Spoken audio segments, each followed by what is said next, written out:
Bien que el prospecto de nuestra modesta revista quincenal se hallará y en ella misma. Bueno, será en pocas palabras decir cuáles son sus tendencias y cuál es su objeto. En primer lugar, empezaremos por anunciar que no escribirán en ella sino mujeres.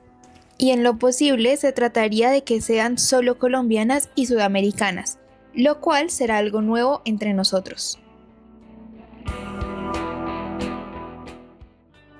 Hay en Inglaterra, en Alemania, en Francia y en otros países europeos muchos periódicos redactados, publicados e impresos solo por mujeres. Otro tanto sucede en los Estados Unidos de Norteamérica, pero no tenemos noticia de una empresa igual en Hispanoamérica. Tócanos a nosotras, pues, el haber iniciado en Bogotá esta obra, el haber abierto este camino nuevo en nuestra literatura. Puede que después otras mujeres más competentes sigan nuestro ejemplo, y esto bastará para satisfacernos.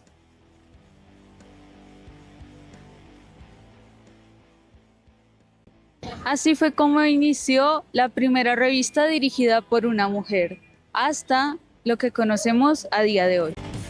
Este fragmento pertenece a La Mujer, revista fundada y dirigida por Soledad Acosta de Samper, considerada la primera publicación de este tipo en Colombia dirigida por una mujer. Su autora fue una figura central de la literatura y el periodismo del siglo XIX, en un contexto en el que la prensa constituía el principal espacio de discusión intelectual, político y cultural. Y traemos a este referente de la escritura femenina porque hace parte de la transición del espacio privado al debate público de la prensa femenina. O así lo conversamos con Azubia Licón, doctora en literatura y directora del pregrado de creación literaria en la Universidad Central. Claro, Soledad Acosta en los últimos años ha sido como reconocida, se ha rescatado más su figura, pero principalmente la leemos como literata, ¿no? Como una autora, como escritora, pero algo que no necesariamente tenemos presente es que en el siglo XIX buena parte de la literatura, de la reflexión también sobre cultura, sobre la reflexión filosófica, también sobre cuestiones sociales, ocurría en la prensa, ¿no? Es decir, como donde se construían, donde se publicaban también las obras literarias, pero también había discusiones, era en las páginas de las revistas y de los periódicos. Entonces, la literatura y la prensa, la literatura y el periodismo estuvieron muy ligados durante el siglo XIX. Desde su conocimiento en literatura y su escritura, adoptó sus escritos como una herramienta para intervenir en debates centrales de su época, en especial aquellos relacionados con el papel de las mujeres en la sociedad y su relación con la identidad nacional. Es en las páginas, sobre todo, de las revistas que ella fundó, dirigió y redactó casi en su totalidad, que ella puede desplegar como toda esta reflexión, todas estas inquietudes y particularmente toda su propuesta sobre el papel de las mujeres en la sociedad contemporánea, ¿no? Como cómo las imaginaba ellas, cuál era el diagnóstico que ella hacía acerca de la situación de las mujeres, pero también cuál era su propuesta de qué es lo que debía ocurrir para que las mujeres pudieran cada vez más ser valoradas en la sociedad por todo lo que ellas aportaban, ¿no? Este diagnóstico corresponde a los pensamientos de Soledad Acosta sobre la mujer como un sujeto que pueda aprender y asumir responsabilidades desde el reconocimiento social equitativo. Este posicionamiento no surge de manera espontánea, sino que responde a su situación excepcional como mujer en aquella época. Su acceso temprano a la educación y a lecturas en varios idiomas estuvo mediado por su padre, el general Tomás Joaquín Acosta, en un contexto en el que la instrucción femenina era limitada y no estaba orientada a la vida pública. Yo siempre digo que Soledad es una autora excepcional, no solo por sus grandes talentos, sino porque su situación particular como mujer de la época fue excepcional, es decir, como fue fuera de la norma. No todas las mujeres de la élite tuvieron los mismos privilegios en cuanto al acceso a la educación. Ella desde muy pequeña, su padre le dio una educación muy no sé, es que no es que sea masculina, pero sí no para mujeres, ¿no? Es decir, como que el papá no la veía como era una niña y entonces había que educarla de cierta manera, sino que simplemente le dio acceso a los libros. Por su contexto histórico, su acceso a la palabra pública también estuvo atravesado por estructuras patriarcales. La participación femenina en la prensa o en espacios de debate solía legitimarse a través de vínculos familiares o matrimoniales. En el caso de Soledad, su matrimonio con José María Samper significó una alianza intelectual, ambos trabajando en diferentes proyectos a la par, y le facilitó el ingreso a círculos intelectuales y editoriales, aunque no eliminó las restricciones sobre los temas y los tonos considerados apropiados para una mujer en aquel entonces.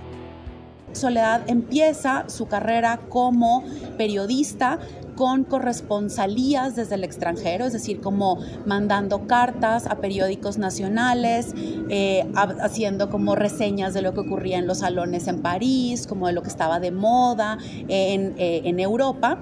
Y eso era como un territorio más o menos como aceptado para las mujeres, ¿no? Como hablar de cosas sociales, de las fiestas, de los vestidos, eso era más o menos permitido. Ya para el año 1878, se da la fundación de la revista La Mujer. Allí, Soledad encuentra libertad en escribir sobre temas que a ella le gustan. Si bien no fue censurada abiertamente antes, sí tenía que ajustarse al tipo de texto que la sociedad de su época esperaba de ella. Por esto mismo, la revista tenía como objetivo contribuir a una opinión informada. Soledad sostenía que la exclusión de las mujeres del debate público no respondía a que fuesen incapaces de comprender los temas, sino a una falta de educación y el acceso a otras herramientas, pues si conociesen de asuntos sociales, políticos y económicos, podrían tener una opinión informada y así contribuir a la discusión nacional. Y aunque La Mujer no tuvo una circulación masiva como revista, se mantuvo durante casi 3 años, un periodo significativo para una publicación de su tipo en el siglo XIX. Esto debido a los costos relacionados a la circulación. Su existencia evidencia que la escritura para Soledad Acosta de Samper fue una manera de disputar la participación y el reconocimiento dentro del espacio público, aún dentro de los límites impuestos por su época. A través de la vida y obra de Soledad Acosta de Samper se evidencia que, en el siglo XIX, las mujeres enfrentaban múltiples limitaciones amparadas por un orden social patriarcal que restringía su acceso a la educación y su participación en espacios de debate público. Escribir implicaba recurrir a intermediarios y ceñirse a los temas tradicionalmente asociados con la feminidad. Hoy, la discusión se centra en quién define las agendas, bajo qué condiciones ejerce el oficio y cómo operan las violencias ya existentes y las emergentes en un entorno atravesado por la digitalización. A su vez, la crisis de los medios tradicionales ha reducido redacciones, precarizado el empleo y erosionado la credibilidad. Según el Digital News Report 2025 del Instituto Reuters y la Universidad de Oxford, en Colombia los medios públicos como RTVC Noticias, Señal Colombia, alcanzan un 60% de confianza, por encima de privados como El Tiempo y El Espectador con un 54%, y de noticieros como RCN con un 47% y Caracol con un 49%. En este escenario de transición está la experiencia de Caroline Morales, periodista colombiana especializada en conflicto, comunidades y medio ambiente, quien responde a qué significa ser periodista en la actualidad. Es un reto. Actualmente ser periodista es un reto, no solo por la crisis de los medios, que ha afectado pues a decenas, cientos de colegas en Colombia, sino por las nuevas formas en las que nos estamos, yo no quiero usar la palabra obligar, pero es parte de lo que nos está pasando con las redes sociales, nos está obligando a transformarnos. Pronto aquí sí suena mucho la palabra obligar, nos está obligando a adaptarnos a los periodistas. Y si bien es cierto que las mesas de trabajo y otros espacios en el periodismo aún son dominados por hombres, existen otras alternativas para narrar desde otras perspectivas. Una de estas son las redes sociales, que ajenas a una línea editorial estricta, permiten un gran alcance y una conexión directa con la audiencia, abriendo así espacios que históricamente fueron negados para tratar diversos temas. Esta es la mejor época para ser mujer. Con todo y lo que hay, con todo y lo que tenemos, el estigma y que este machismo en el gremio, yo siento que hoy tal vez por las redes sociales y la información y la globalización de la información, estamos en la mejor época comparadas con otras épocas para ser mujer y para ser mujer en el periodismo. Todavía hay mesas de trabajo, por ejemplo en radio, donde la mayoría son hombres. Hay equipos de trabajo en los medios de comunicación donde la mayoría son hombres, pero también siento que en el caso de las redes, para las mujeres hay una oportunidad muy grande. Yo siento que mi manera de contar las historias, y no solo por ser mujer, me está abriendo oportunidades en las redes sociales que tal vez en un medio de comunicación no tendría esa oportunidad, porque ya pues hay varios colegas y ya hay una demanda alta. Y es que el acceso formal al periodismo no se traduce automáticamente en igualdad de condiciones, puesto que, como menciona Caroline, persisten mesas de trabajo mayoritariamente masculinas. Es entonces que las redes sociales abren oportunidades que antes no existían para que se desarrollen nuevas narrativas fuera de los medios tradicionales. Entonces es hacer periodismo en redes, verificar la información, ser muy honestos con la audiencia, manejar la ética, si te equivocas decirlo, y no decir un dato por decirlo, sino averiguarlo, decirlo bien. La autonomía que brindan las plataformas también incrementa la exposición. Las periodistas se convierten en blanco de ataques personales, cuestionamientos a su legitimidad y comentarios machistas, especialmente cuando abordan temas considerados como duros o polémicos. Y en las redes, pues no faltan los haters, no faltan los comentarios también machistas, de algunas personas pensando que las mujeres no podemos opinar de ciertos temas. Me acuerdo de una de las tantas notas, por ejemplo, que hice con lo que pasa en El Salvador y estas cárceles del Secot y los presos allí, los derechos humanos, pues recibí una ola de indignación de por qué yo estaba, no era opinar, era informando y diciendo pues que varias organizaciones de derechos humanos, como este vínculo directo con la persona, pues también puedes recibir aplausos, pero también recibes todos estos comentarios, la mayoría irrespetuosos, y por ser mujer pues peor. Y es que esto corresponde con el paso del tiempo, puesto que las formas de violencia cambian, pero no desaparecen. Desde la década de 1990, el problema comenzó a ser reconocido a nivel internacional, pues en el año 1995, la Plataforma de Acción de Beijing, en su capítulo J, señaló por primera vez a los medios de comunicación como un espacio estratégico para la igualdad y la equidad de género. Allí se informó que las mujeres no solo estaban subrepresentadas, sino que enfrentaban dificultades estructurales para participar en la producción de información y opinión. Ese reconocimiento hizo que las agresiones y los diferentes tipos de violencia que se presentan en contra de las mujeres periodistas dejaran de interpretarse como hechos aislados y comenzaron a entenderse como un fenómeno político y estructural. A diferencia del siglo XIX, hoy estas violencias son visibles, medibles y documentadas. Sin embargo, su normalización todavía sigue presente. Y es que en Colombia, la transversalidad del conflicto armado profundiza estas condiciones. Cubrir territorios atravesados por economías ilegales, disputas armadas o conflictos implica riesgos físicos, presiones locales y vigilancia constante. A ello se suma la desvalorización de la capacidad de las mujeres para reportar e investigar en terreno, especialmente en contextos considerados duros. Si lo pienso en tema de género, se ha sido como ganar el espacio por ser mujer, de ser reportera y estar en terreno.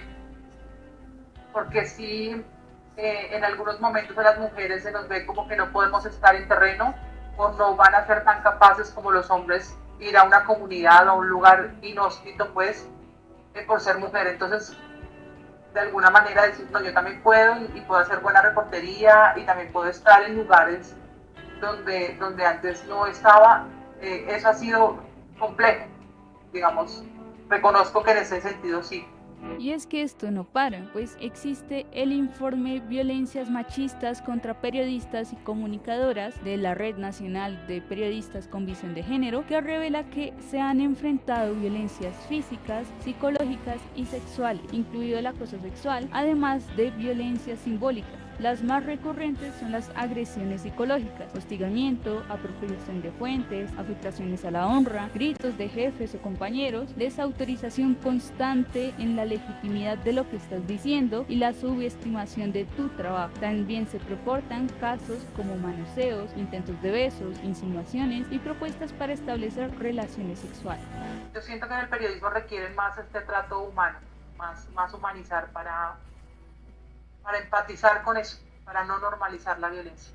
Y si bien es cierto que hay limitaciones y problemáticas estructurales que han persistido en la labor periodística a lo largo de su historia, también cabe resaltar que se han formado redes de apoyo como forma de resistencia a las violencias, transformaciones y condiciones precarias que condicionan la participación en el espacio público. Hasta los años 30 del siglo XX, cuando sobre todo fuera de Bogotá, es decir, como en Medellín o en algunos otros lugares, Popayán un poco también, empiezan como a surgir grupos de mujeres que se reúnen por cuestiones como sociales, un poco también medio de grupos de interés cultural, pero que también de pronto tienen como interés en cosas más de grupos de caridad, o sea, este tipo de proyectos que es mujeres que al revés de Soledad están reunidas en clubes, por ejemplo,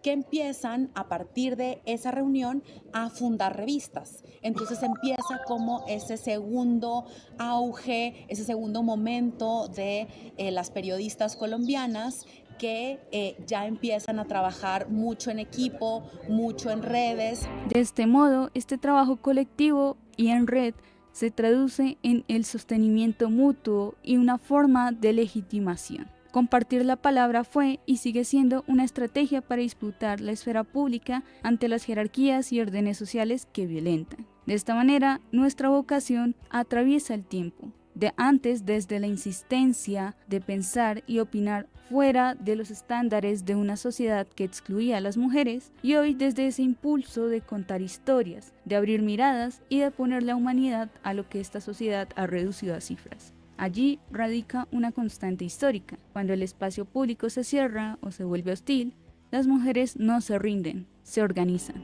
Muchas gracias por escuchar y ver este especial, Mujeres Periodistas de lo Privado al Debate Público en Sintopía Radio. Agradecemos profundamente a Azubia Licón y a Caroline Morales por sus reflexiones y hacer parte de esta conversación tan necesaria. Si desea profundizar en los datos e hitos que le mencionamos, puede consultar en la Hemeroteca Digital del Banco de la República, en la Biblioteca Digital Soledad Acosta de Samper y en las investigaciones de Carolina Alzate, así también como los trabajos académicos de nuestras invitadas. Estuvieron con ustedes Lina Yaya Y María José Romero. Nos escucharemos en una próxima conversación. Hasta pronto.